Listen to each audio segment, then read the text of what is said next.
book table.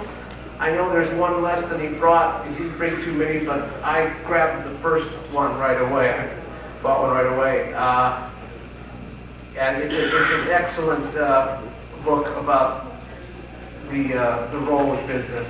And our next speaker is a true distributist and has eloquently defended and explained the concept of distributism.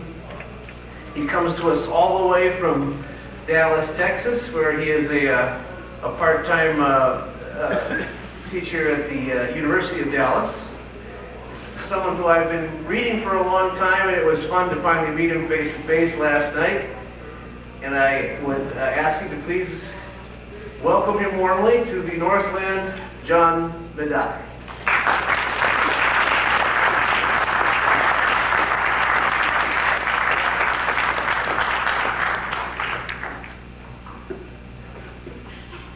Well, I'd like to start off by thanking Robert Hampton and the Minnesota Chesterton Society for putting this together, and also for inviting me to this rather stellar cast of characters who have occupied this podium in front of me.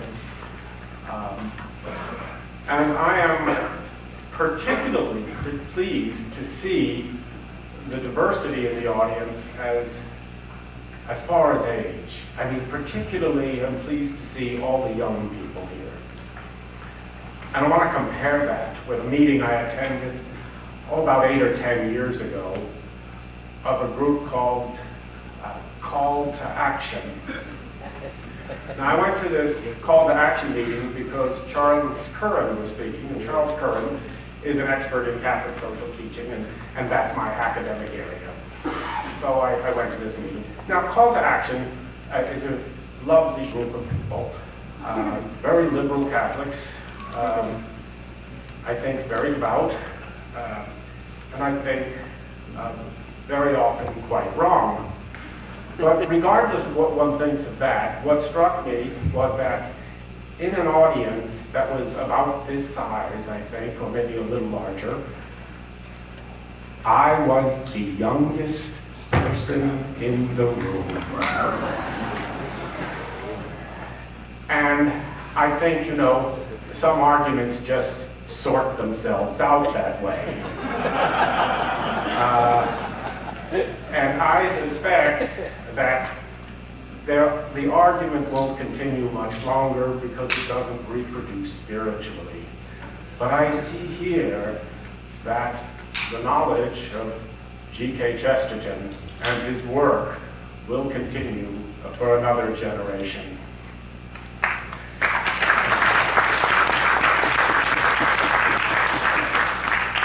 We like to say that children are the future, and then we don't have any children.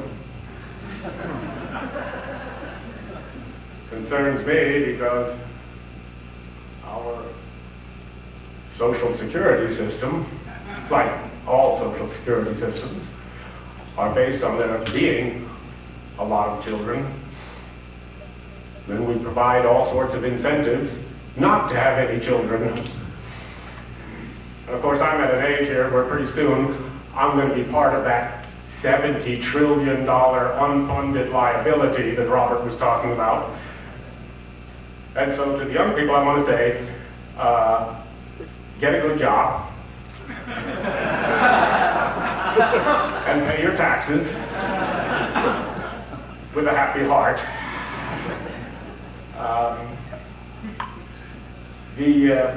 However, as discouraging as such a message might be, I want to start off by saying how hopeful I am. I think I'm more hopeful now than I have ever been at any time in my life. Because all through my life, and I have to say, I've got some miles on the clock, this has all been theoretical, you know? We never really saw any way of getting things done, and that was the reality. But today I am more hopeful than ever, because the issues are coming to the fore. The world underwent a sea change in 1929, and I think is going to undergo another sea change. And that burden of how it's going to change is going to rest on your shoulders. And I think there's possibilities now that there never have been. And so, for all the bad news that you hear, I think there's an awful lot of hope out here, and maybe for the first time in decades and decades. But I want to speak today on business and how business relates to this question, and particularly as it appears in the Catholic social teaching and in the most recent encyclical, Caritas in Veritate. Now, since its beginnings with Aristotle and Plato, the study of economics has always been regarded as a branch of philosophy, a colony of politics and ethics.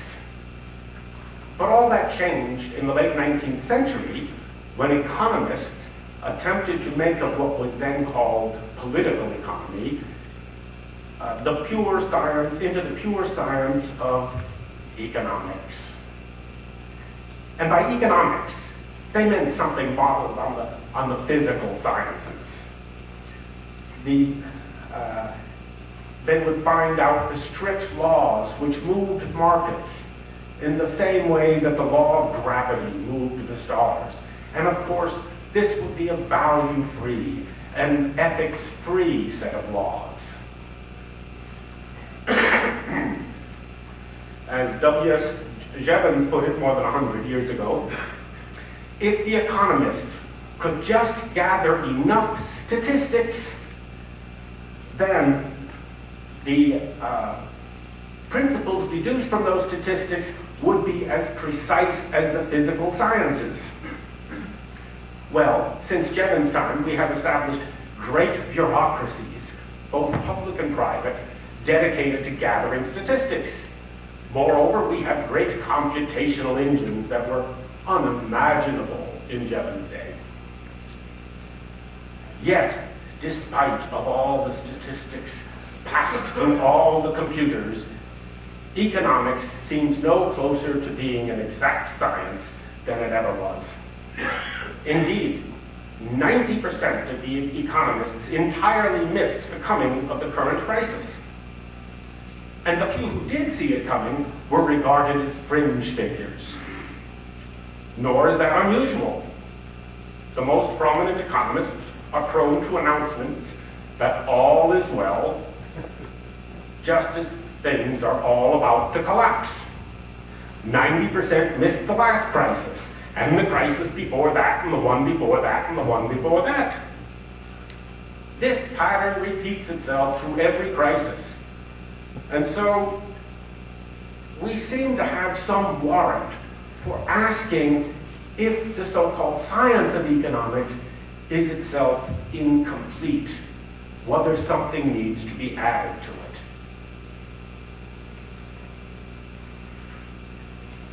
The Catholic Church has always thought so.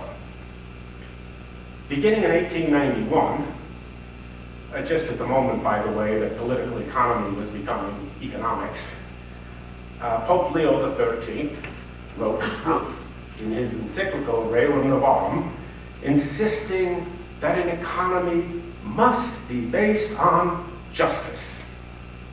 Further, he insisted that the sign of that justice